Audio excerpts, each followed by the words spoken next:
B12 कमी असेल तर शरीर काय सांगतं? सकाळी उठल्यापासून थकवा, हात पायाला मुंग्या येणं, लक्ष केंद्रित न होणं, सतत विसरभोळेपणा, केस गळणं आणि कधी कधी चालताना तोलही जाणं. पण तुम्ही म्हणता झोप कमी झाली असेल किंवा कामाचा ताण असेल, वयामुळे होत असेल. पण जर मी सांगितलं की ही सगळी लक्षणं व्हिटॅमिन B12 च्या कमतरतेची सुरुवात असू शकतात आणि योग्य वेळी लक्ष दिलं नाही तर याचा परिणाम फक्त शरीरावरच नाही तर मेंदू, मज्जातंतू आणि रक्त निर्मितीवरही होऊ शकतो. म्हणून हा व्हिडिओ शेवटपर्यंत नक्की पहा. नमस्कार, मी doctor Swati Deshmukh, homeopathic consultant. आज आपण व्हिटॅमिन B12 बद्दल बोलणार आहोत. हा असा व्हिटॅमिन आहे जो आपल्या शरीरात अत्यंत महत्त्वाची भूमिका बजावतो. पण दुर्दैवाने त्याची कमतरता अनेकदा उशिरा लक्षात येते, कारण सुरुवातीची लक्षणं खूप सामान्य वाटतात.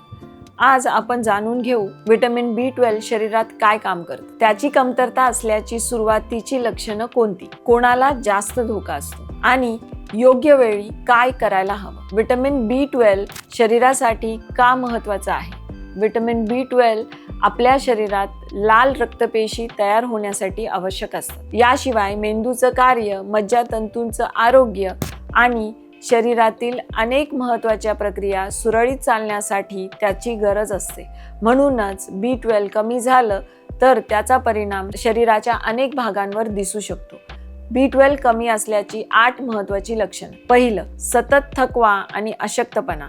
रात्री पुरेशी झोप झाली तरी ऊर्जा वाटत नाही, थोडंसं काम केलं तरी दमायला होतं. दुसरं लक्षण, हात पायांना मुंग्या येणं, हात किंवा पाय बधीर होणं.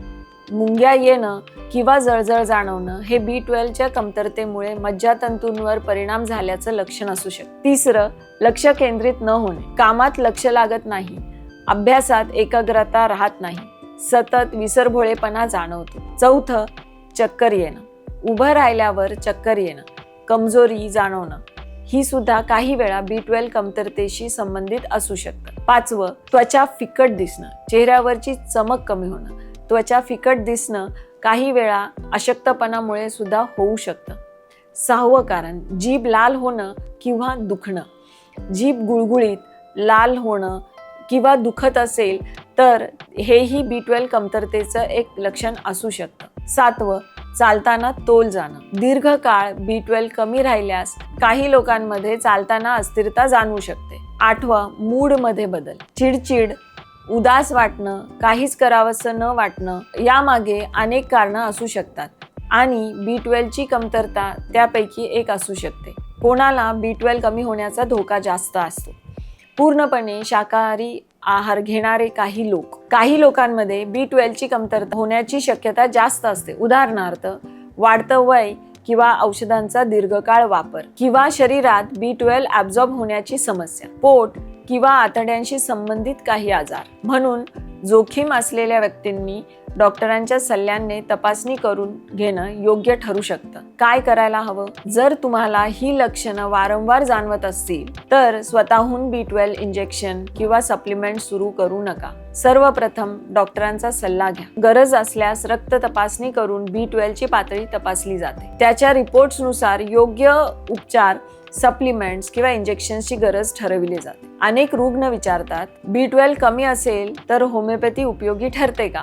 जर तपासणीत B12 ची कमतरता आढळली असेल तर ती भरून काढण्यासाठी डॉक्टरांनी सांगितलेले उपचार आणि सप्लिमेंट्स महत्त्वाचे असतात. होमिओपॅथीमध्ये पेशंट्सच्या एकूण प्रकृती, पचन, झोप, मानसिक आणि शारीरिक तक्रारींचा विचार करून उपचार केला जातो. लक्षात ठेवा, सततचा थकवा, हातपायांना मुंग्या येणं, विसरभोळेपणा, चक्कर येणं, जीभ दुखणं किंवा त्वचा फिकट दिसणं ही लक्षणं फक्त कामाच्या ताणामुळे असतीलच असं नाही. कधीकधी तुमचं शरीर व्हिटॅमिन B12 कमी असल्याचा इशारा देत असतं.